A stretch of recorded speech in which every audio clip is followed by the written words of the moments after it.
Today's gospel story that we just heard, I think it contains a familiar ring for most of us.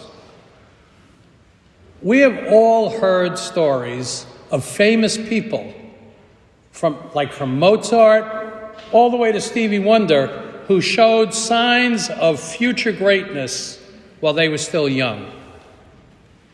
And today, we hear about Jesus, who, while only 12 years old, he declares his primary allegiance. He is to be in God's house. God's work will be his work. Now, Jesus belonged to an observant Jewish family, and so his parents take their firstborn to the temple in Jerusalem for Passover. But St. Luke, he's brief about something that must have seemed like an eternity for Mary and Joseph.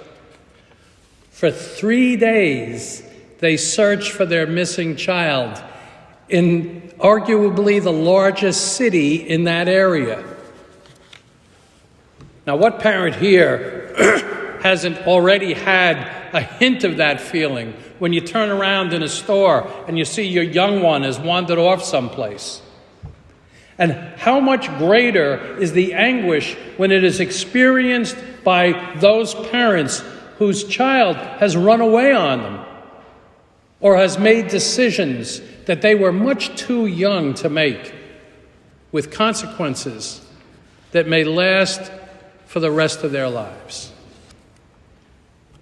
Parenthood has profound joys, but it also has more than its share of worry and fright and anguish. Can you imagine the relief that Mary and Joseph felt when at last they find their son? Mary tells them that she and Joseph were in great agony.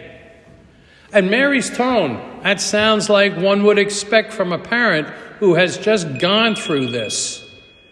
She is correcting Jesus. But his response isn't the humble request for forgiveness that we might have expected. Instead, he seems to be confused by their worry. Jesus, as Luke depicts him here, he is a young man finding his calling for life.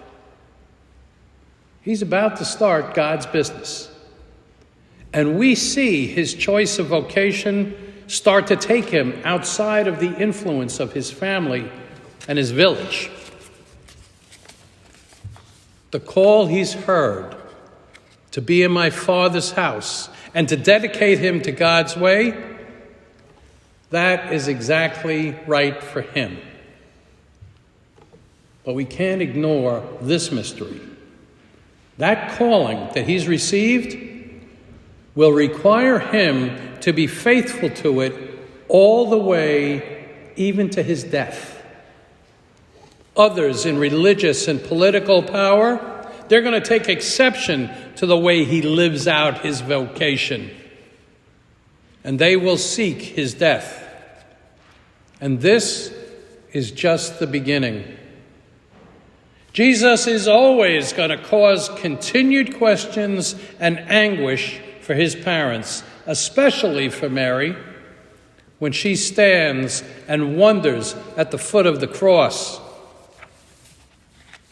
Now, many of you know my love for stained glass windows in churches.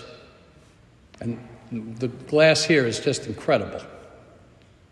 But there is one in particular of the Holy Family that is in the chapel at Holy Names Academy up in Albany. It shows Joseph in his shop where he's teaching carpentry to the young Jesus, and they're working on 2 pieces of wood that's forming a crossbeam. So you see, the artist depicts that same thing that Luke is showing us in this gospel, suggesting an early appearance of the cross right in his gospel. This whole last week, Luke has been telling us that the Spirit of God overshadows Mary as she becomes the mother of our Savior. This young, unlettered peasant girl discerns the voice of God and her calling, and how does she respond? She says yes to God's will. She becomes a partner with God in the work of his redemption. Her yes begins the story of God taking flesh. But it also turns her world upside down. Her yes to God's ways requires very personal sacrifice. Let me show you something here. I want you to look at the stable over here, and you notice that the spotlight falls very brightly on this nativity scene, the Holy Family and baby Jesus. But just a few feet away, very close, it also shines as brightly on the crucifix and the dying Jesus.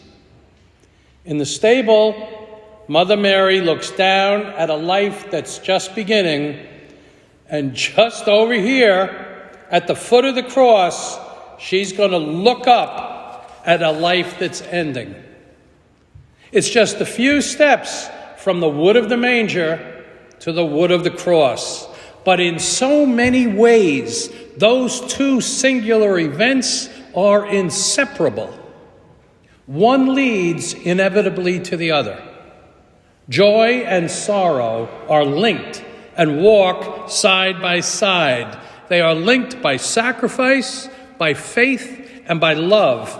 It is the story of our salvation. We begin to see today some of the consequences in Mary's life as a result of her saying yes to God. She must undergo the suffering of a parent whose son's ways cause her great pain and many questions.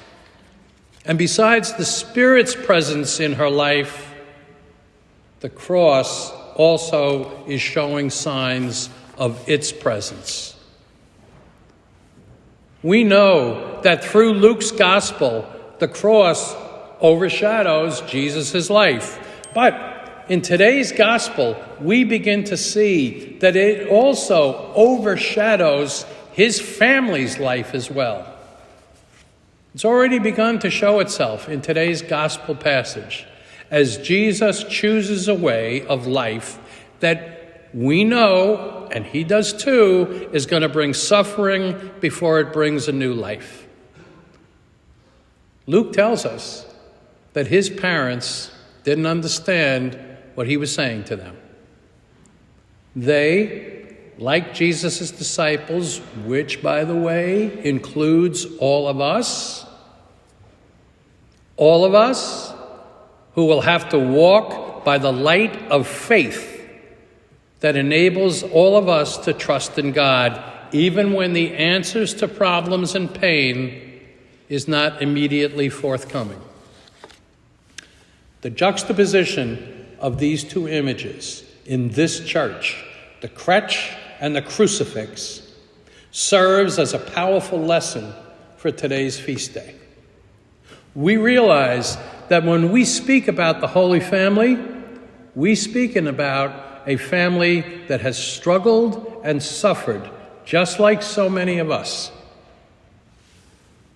But this family also knew profound hope.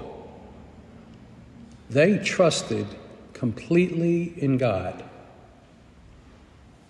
They call all of us to do and have that kind of trust. And they are with us today, right now. They stand beside all of us who worry, all of us who struggle, all who search, and all who pray.